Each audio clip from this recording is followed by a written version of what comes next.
ஐயா வணக்கங்க ஐயா. வணக்கம். வணக்கம். ராகு கேது பயிற்சி வந்துருச்சு. ஸோ மக்கள் நெறைய பேர் எதிர்பார்த்துட்டு இருந்த ஒரு பயிற்சின்னு சொல்லலாம். ராகு கேதுனாலே நம்ம மக்கள் ரொம்ப பயத்துல இருப்பாங்க. சனிக்கு நிகரா இருக்கக்கூடிய ஒரு கிரகம் அப்படின்னு சொல்லலாம். ஸோ அந்த அளவுல பார்த்தீங்கன்னா, ராகு கேது பயிற்சி ஏன் இவ்வளோ மக்கள் ரொம்ப இதா வெயிட் பண்ணிட்டு இருக்கிறாங்க? ஏன்னா உண்மையில ராகு கேதுகள் தீய பலன்கள் மட்டும் தான் தருவாரா? இல்ல நல்ல பலன்கள் எதுவும் குடுப்பாங்க? குடுக்குறதுக்கான வாய்ப்புகள் எதுவும் இருக்கா? அத பத்தி கொஞ்சம் சொல்லுங்க. என்னைக்கு ராகு கேது பயிற்சி ஆகுறாரு? அத பத்தி சொல்லுங்க. பாரம்பரியமாகவே நம்ம தொன்று தொட்டு ராஜ கிரகங்கள் அப்படிங்கிறத தான் பெயர்ச்சியில் பார்க்குறோம். குரு, சனி, ராகு, கேது. இதில் குரு சுபகிரகம் அப்படின்னு எடுத்துக்கிறோம். சனி வந்து சனியும் ராகு கேதும் ஒவ்வொரு லக்னத்துக்கு தகுந்த மாதிரி, அவங்க பிறந்த நேரத்துக்கு தகுந்த மாதிரி நல்லவரோ கெட்டவரோ ஆகி விடுகிறார்கள். அதை வைத்து தான் ராகு கேது வந்து நமக்கு பாதிப்பை வந்து நாம் சரி செய்ய முடியும், பார்க்க முடியும். யோக ராகு என்றது வழக்கில் இருக்கு. யோகத்தை கொடுக்கக்கூடிய ராகு அது அவங்களுடைய ஜாதக பலன். இப்போ ராகு வந்து 18 மாதத்துக்கு ஒரு முறை மாறுது. குரு வருஷத்துக்கு ஒரு முறை மாறுது. சனி வந்து 2.5 வருஷத்துக்கு ஒருக்க மாறுது. அப்போ இந்த 18 மாதம் அப்படிங்கும்போது ராகுனுடைய திசையே 18 வருஷம். அப்போ இந்த 18 மாதம் அப்படிங்கும்போது ராகுவும் கேதுவும் வந்து ரிவர்ஸில் வர்றாங்க, ஆன்டி கிளாக் வைஸ் அதில் வர்றாங்க. இது வந்து வெட்டுப்புள்ளி. இது வந்து கிரகம் கிடையாது. இப்போ நமக்கு கிழமையே ராகு கேதுக்கு கிழமை கிடையாது. மற்ற கிரகத்துக்கெல்லாம் கிழமை இருக்குது, 7 நாள் தான். அதனால் ராகு கேது என்பது ஒரு மாதிரி நம்மளுடைய பிறப்பு இறப்பை சூட்சுமமாக வைத்திருக்கக்கூடிய ஒரு பிளானட்னு எடுத்துக்கலாம். கேது அப்படிங்கிறது தான் உயிரின் ஆரம்பம், ராகு என்பது உயிரின் முடிவு. இப்படி நம்ம எடுத்துக்கலாம். இது வந்து நம்ம அடுத்தடுத்த பிறவிகளுக்கு சுழற்சிக்கு கூட காரணமாக இருக்கு. அப்போ நம்ம இப்போ நீங்கள் சொன்ன மாதிரி எல்லாத்துலேயுமே 2 பயிற்சிகள் பார்க்குறோம் இல்லையா? திருக்கணிதம், வாக்கியம். அது மாதிரி இப்போ இது திருக்கணிதத்திலே கூட ட்ரூ நோடு, மீன் நோடுன்னு இருக்கு. இப்போ ட்ரூ நோடு பிரகாரம் நவம்பர் வந்து 25ஆம் தேதி ராகு பயிற்சி ஆகிறது. அதாவது கும்பத்திலேருந்து மகரத்துக்கு வர்றார். வந்துட்டு உங்களுக்கு 2028 மே மாதம் 25ஆம் தேதி வரைக்கும் இருக்கார். ஸோ இந்த காலகட்டம் ஏன் முக்கியமாக பார்க்கப்படுது அப்படின்னா, இப்போ யாருக்காவது ராகு திசை, கேது திசை, ராகு புத்தி, கேது புத்தி நடக்குது அப்படின்னா, ஒரு ஜாதகத்துக்கு பிரகாரம் அவர் நல்லவரா கெட்டவரான்னு நம்ம தீர்மானிக்கிறோம். அப்போ கெட்டது செய்யக்கூடிய ஒரு தன்மையில் ராகு இருக்கும்போது அளவற்ற கெட்டது பண்ணிடுறாரு. இப்போ பார்த்தீங்கன்னா, உதாரணத்துக்கு ஒரு பெரிய பெரிய சீற்றங்கள் நடக்குது இல்லையா? இப்போ ஒன்றுமில்லை, போர் நடக்கிறதே ராகு தான். அதே மாதிரி இப்போ சைபர் கிரைமில் கூட இந்த காலத்தில் எடுத்துக்கலாம். நவீனத்தை கொடுப்பது ராகு தான், அதுலேயே பிரச்சனை பண்ணுறது ராகு தான். அதனால் ராகுவை பொறுத்த வரைக்கும் ஒரு மாதிரி இப்போ போதை சம்மந்தப்பட்டது, கடத்தல் சம்மந்தப்பட்டது, தீய பழக்க வழக்கங்கள், அது மாதிரி ரொம்பவுமே வந்து தீவிரவாதத்தன்மை, அதாவது எக்ஸென்ட்ரிக்காக பேசுறது. இதே ராகு வந்து சயின்டிஃபிக்காக நன்மைகளை செய்கிறாரு. இப்போ இன்றைக்கி நம்ம கண்டுபிடிக்கிற சயின்டிஃபிக் டெவலப்மெண்ட்ஸ் ஃபுல்லாக ராகு.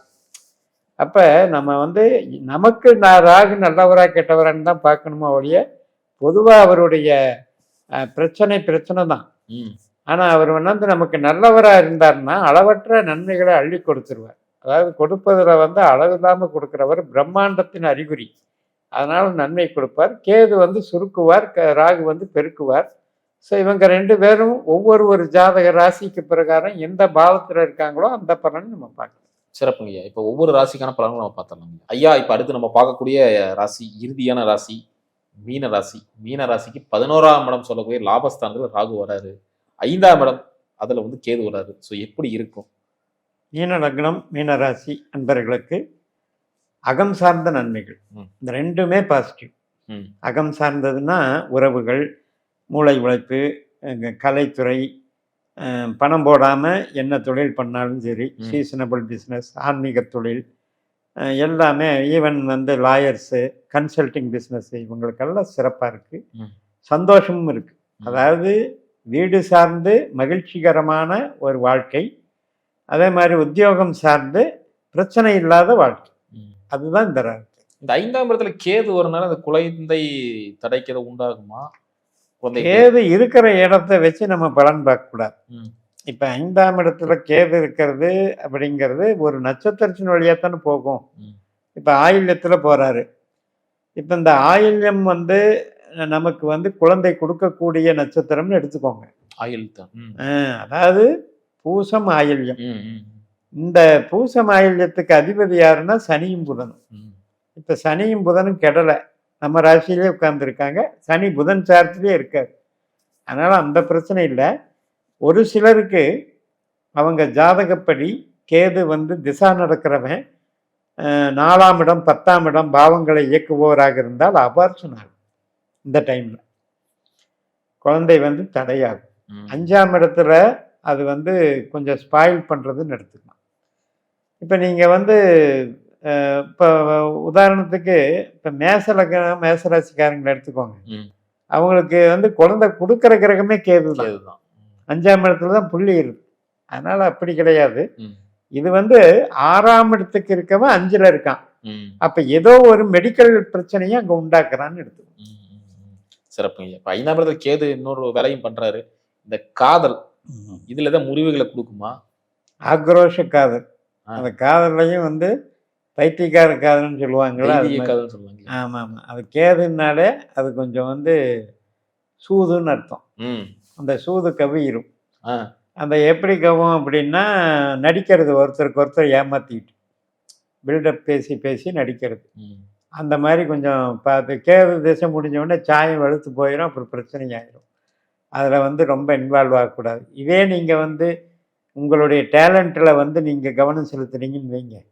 இப்போ ஒரு கவிதை எழுத வருது உங்களுக்கு, ம். ஃபீல்டு சினிமா ஃபீல்டில் ஏதாவது உங்களால் டேலண்ட் இருக்குது, எந்த ஒரு டான்ஸோ எந்த பெர்ஃபார்மன்ஸோ எடுத்துக்கோங்க. ஜோதிடம் கூட எடுத்துக்கலாங்களா? 5ஆம் இடம்ன்றது அனைத்து கலைகளும், ம். ஈவன் தெய்வீக கலைகள், மாந்திரிகம், புரோகிதம் எல்லாமே எடுத்துக்கலாம். அந்த மாதிரி டைவர்ட் போனீங்கன்னா அது பாசிட்டிவ். இதே வந்து காதல்னு போகும்போது இந்த கேதுனுடைய நேச்சர் என்ன அப்படின்னா வித்தியாசமான அணுகுமுறை, வித்தியாசமான சிந்தனை, மனசில் ஒன்று வச்சுக்கிட்டு வெளியே ஒன்று அது வந்து நடிக்க பார்க்கும். ம். அப்படிங்கிறத பார்த்துக்கணும். 2வது இப்போ வந்து 5-11ங்கிறது சந்தோஷத்துக்கு குறைவில்லை. ம். ஆக மொத்தம் நீங்கள் வந்து இன்னைக்கு காலகட்டம் சந்தோஷம் போதும் கல்யாணம் வேணான்னு தான் இருக்காங்க. அப்போ அந்த பாயிண்ட் ஆஃப் வியூவில் ஓகே தான். 11ஆம் இடத்துல ராகு வராரு. மீனராசிக்கு சொல்லணும்னா அவ்வளோ பிரச்சனைகள் இருக்கு கோச்சார ரீதியாவே.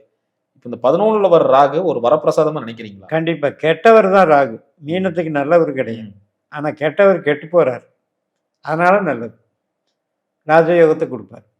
அதனால் திடீர்னு வந்து திடீர்னு ஒரு பெரிய கிஃப்டாக எனக்கு ஒரு வேலை கிடைச்சிது, அல்லது திடீர்னு எதிர்பாராத ஒரு பெரிய தொகை கிடைச்சது, பெரிய மனிதர்களால் எனக்கு ஒரு உதவி கிடைச்சது, இந்த மாதிரி யோகங்கள் திடீர்னு கிடைச்சது. அதாவது சந்தோஷங்கிற ஒரு வார்த்தை வந்து ராகுனால் ஏற்பட போகுது. கண்டிப்பாக உண்டு. அதுலேயும் வந்து அளவற்ற மகிழ்ச்சி. அதாவது 4 பேர் பார்த்து பெருமைப்படக்கூடிய வகையில் இருக்கு. வெற்றினே சொல்லலாம். இப்போ அரசியலில் இருக்காங்க, இப்போதான் ஏகப்பட்ட அணிகள் மாதிரி குழப்பிட்டு இருக்காங்க. இது மாதிரி போய் டக்குன்னு ஒரு லாட்டரி அடித்த மாதிரி பதவி வாங்கிக்கிறது, என்னை கூப்பிடுறீங்க அப்படிங்கிற மாதிரி போயிடலாம். அப்படி வளர்ச்சி பண்ணிக்கிறது. அதே மாதிரி யூக வியாபாரம். இப்போ பார்த்தீங்கன்னா கான்ட்ராக்டோ வேறு வேறு விஷயங்களையோ ஒரு ஏலம் எடுக்கிறது, இந்த மாதிரி எல்லாம் பண்ணுவாங்க. டக்குன்னு அது பெரிய பல்காக கிடச்சி. ஆரோக்கியம் எப்படிங்க? ஆரோக்கியம் நல்லா இருக்கு. ராகு திசாபுத்தி கேது திசாபுத்தி நடக்கிறவங்களுக்கு ஆரோக்கியத்துக்கு குறைவில்லை. பட் வந்து அவங்க ஜாதகத்தில் கேது நட்சத்திரத்தில் இருந்ததுன்னு வைங்க, அது 6ஆம் இடம் வலுத்துறது இல்லை, அவங்களுக்கு மட்டும் சிக்கல். இப்போ எப்பவுமே வந்து நான் சொல்கிறது, உங்கள் ஜாதகத்தில் நான் சொல்கிற கோச்சார கிரகம் எங்கே இருக்கிறது என்று பாருங்கள், எந்த புள்ளியில் இருக்குன்னு. அதை வச்சு தான் நம்ம பலனு. இப்போ சப்போஸ் 6, 8, 12ல் ராகு கேது உங்கள் ஜாதகத்தில் இல்லைன்னு வைங்க, ஆரோக்கியம் நல்லா இருக்கும். திருமண வாழ்க்கை எப்படி போயிட்டு இருக்கும் இந்த பயிற்சினால? மகிழ்ச்சியாக இருக்கும். ஏற்கனவே வந்து நமக்கு 6, 12ல் இருந்தார் ராகு கேது. அடிக்கடி சண்டை அரசல் புரசலாக வந்துக்கிட்டே இருந்தது. ஆமாம், இப்போல்லாம் அது கிளியர் ஆகிடும். நல்ல ஒரு அந்யோன்யம் கிடைக்கும். 2 பேரும் சேர்ந்து எங்கேயாவது போயிட்டு வரலாம், பிக்னிக் போகிறது வர்றது. அதுக்கெல்லாம் 11ஆம் இடம் என்பது பிரயாணம் உல்லாசமும் இருக்கு. அது மாதிரிலாம் போகிறதெல்லாம் நடக்கும். ஆன்மீகம் எப்படிங்க இருக்கு? ஆன்மீகம் கேது நடக்கிறவங்களுக்கு சிறப்பை கொடுக்கும். ம். ராகு நடக்கிறவங்களுக்கு வந்து ஸ்பிரிச்சுவல் ஆக்டிவிட்டீஸ் மாதிரி யோகா இந்த மாதிரி போயிடுவாங்க. ம். அதாவது இப்போ வந்து நிறைய சென்டர்ஸ் வந்துருச்சு இல்லையா, எதுக்கு எடுத்தாலும் ஒரு கோச்சிங் அது வந்து சொல்லித் தர்றாங்க. வாட்ஸ்அப். கோச்சப்பு இப்படி எதோ வந்து அந்த மாதிரி புதுமை புரட்சியெல்லாம் ராகுவை சேர்ந்தது. ம். பழைய நம்பிக்கைகள், பழைய தத்துவங்கள், பிலாசபி இதெல்லாம் கேதுவை சேர்ந்தது. ம். அப்போ அந்த மாதிரி இருக்கவங்களுக்கு கேது, இந்த மாதிரி இருக்கவங்களுக்கு ராகு. இந்த காலகட்டத்துல இப்ப லாபத்துல ராகு இருக்காரு. சரி இப்பவாச்சும் ஒரு சொந்தமா ஒரு தொழில் பண்ணலாம் அப்படின்னு நினைச்சிட்டு இருக்க நேயர்களுக்கு என்ன பதில் வச்சிருக்கீங்க? ப்ரொடக்ஷன் இல்லாத தொழிலுக்கு தான் சாதகம். அதாவது மேனுஃபேக்சரே பண்ணக்கூடாது. ஆமாம். ம். எப்படி பார்த்தாலும் ஒரு ஒரு பொருளை நீங்கள் உற்பத்தி செய்யணும்னா 4ஆம் இடம் வேலை செய்யணும். ம். அந்த 4க்கு 8ல் தான் ராகு இருக்கார். அதனால் அது சாதகம் இல்லாத ஸ்தானம். அதே நீங்கள் மார்க்கெட்டிங் பண்ணலாம். நான் வந்து இந்த ப்ராடக்ட்டுக்கு நான் மார்க்கெட்டிங் மேனேஜராக இருக்கேன் அப்படின்னு போய் பண்ணலாம். ம். ஸோ அந்த மாதிரி பண்ணுறவங்களுக்கு தப்பு கிடையாது.